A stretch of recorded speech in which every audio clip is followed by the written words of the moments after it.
व्यंजकों का घटाना। आज हम लोग व्यंजकों का घटाना पढ़ेंगे। कल हम लोगों ने पढ़ा था व्यंजकों का जोड़, जिसमें एक पदीय व्यंजक, दो पदीय व्यंजक और बहुपदीय व्यंजकों का जोड़ सीखे थे। घटाना भी जोड़ की तरह ही समान है, इसमें केवल थोड़ा सा ध्यान देना है, जिसको हम देखेंगे। पहले हम दो व्यंजक लेते हैं।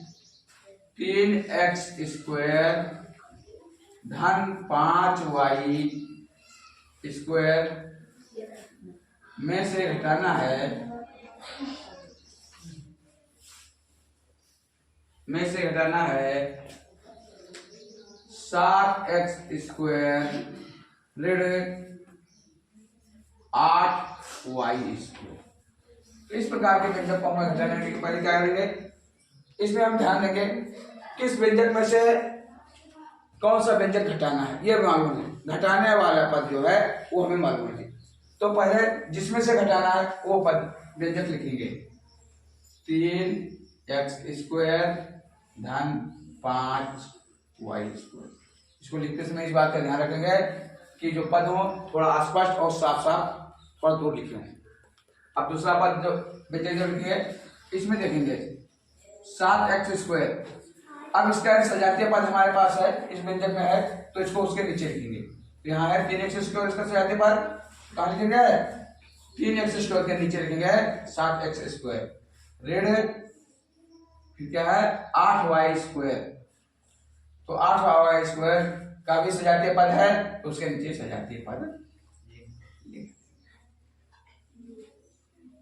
अब लाइन खींचेंगे। हमें करना क्या है, घटाना है। तो घटाने में क्या करते हैं, ये जो चिन्ह इसके दिए गए हैं पहले से, इनको बदल देते हैं। तो 7x स्क्वायर के स्थान पर कौन सा चिन्ह है, इसके साथ धन का चिन्ह है, तो यहाँ चिन्ह बदल देंगे, क्या हो जाएगा ऋण। और 8y स्क्वायर के स्थान पर कौन सा चिन्ह है ऋण, इसको बदल के क्या कर देंगे धन। अब हमारे पास जो इस संख्या के दूसरे व्यंजक में जो पहले से चिन्ह लगे हैं, यह उदासीन हो गए, इनका कोई मतलब नहीं है। अब हम किसको लेंगे, जो भी गणना करेंगे वो जो नए चिन्ह हमारे हैं इनको लेंगे। तो पहले 3x स्क्वायर के साथ कौन सा चिन्ह है धन, दूसरे में 7 स्क्वायर ऋण। दोनों चिन्ह कैसे हो गए, आसमान। जब चिन्ह आसमान हो गए तो क्या होगा, बड़ी राशि में से छोटी राशि, बड़ी राशि में से छोटी राशि। और सजातीय पद है, इनके अचर गुणांक घटेंगे। तो 7 में से कितना घटेगा 3 आएगा 4, और चर गुणांक ज्यों का त्यों लिख देते हैं। अब चिन्ह देखती मामला आया, तो चिन्ह तो जानते हो कौन सी राशि का आता है, बड़ी राशि का। तो क्या होगा ऋण। यहाँ देखते हैं, तो यहाँ क्या है, दोनों के चिन्ह कैसे हैं, समान हैं। यहाँ धन है, यहाँ भी धन है। ये ऋण का मतलब नहीं रहेगा कुछ, ये लगा रहेगा, लेकिन हम समझेंगे ये नहीं है। तो अब इन दोनों को क्या करेंगे, चिन्ह समान है, राशियां जुड़ जाएंगी। तो 5 और 8 जुड़ेगा, कितना हो जाएगा 13। और चर गुणांक को ज्यों का त्यों लिख देंगे, ठीक है। और अब चिन्ह लाएंगे, तो चिन्ह क्या है, चिन्ह ज्यों का त्यों काट दिया जाता है, जानते ही हो जी। जब समान चिन्ह होते हैं, असमान होते हैं, तो उसमें बड़ी राशि वाला चिन्ह होता है। अब इतना तो समझ में आ गया होगा सबके जी। अब इसमें एक विशेष गुणों की समझ में आई होगी, यह पर चिन्ह हमें ऋण का धन या धन का ऋण क्यों कर देते हैं, ये समझ में आया है, नहीं आया होगा ना जी।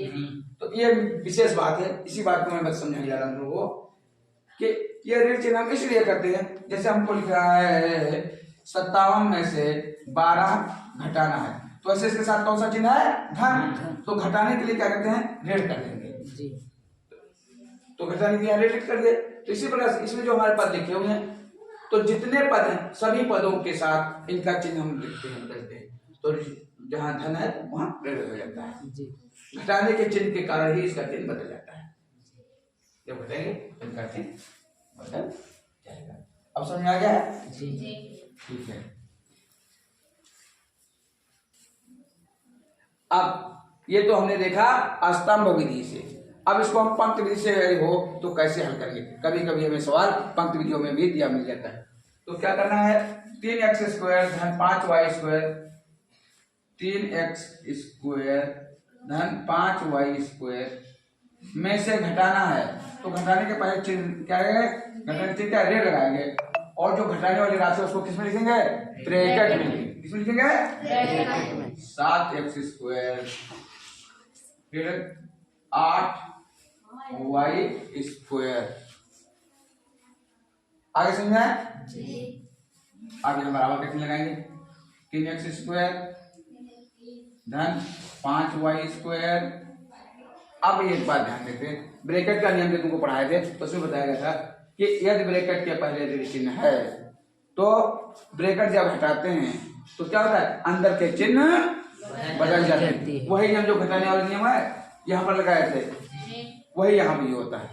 तो जो क्या होगा, 7x के साथ कौन सा है, धन का चिन्ह। कौन सा चिन्ह है, तो बदल के क्या हो जाएगा, ऋण 7x²। ऋण का क्या हो जाएगा, 8y²। अब इसमें क्या करेंगे, सजातीय पदों को एक साथ इकट्ठा कर लेते हैं जी।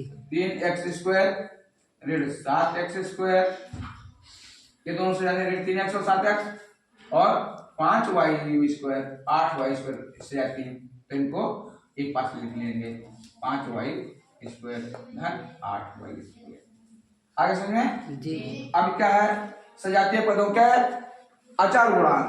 तो पहले 3 का किसके साथ अचर गुणांक क्या है, 3, इसमें क्या है 7, एक साथ लिखेंगे,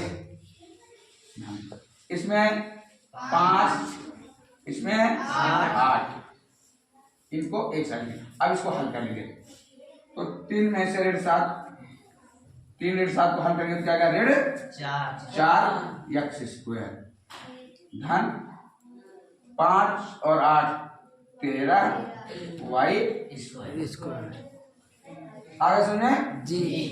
देखो जो उत्तर इसमें आया है उस उत्तर इसमें आया है, दोनों विधियां सही हैं और दोनों सरल हैं। अब तुम्हारे समझ में जो विधि आई हो उसको लगाना, ठीक है। समझ में आ गया जी। कितने लोगों को समझ गया, आगे समझ गए जी। अब सॉल्व देते तो लगा लोगे जी, ठीक है।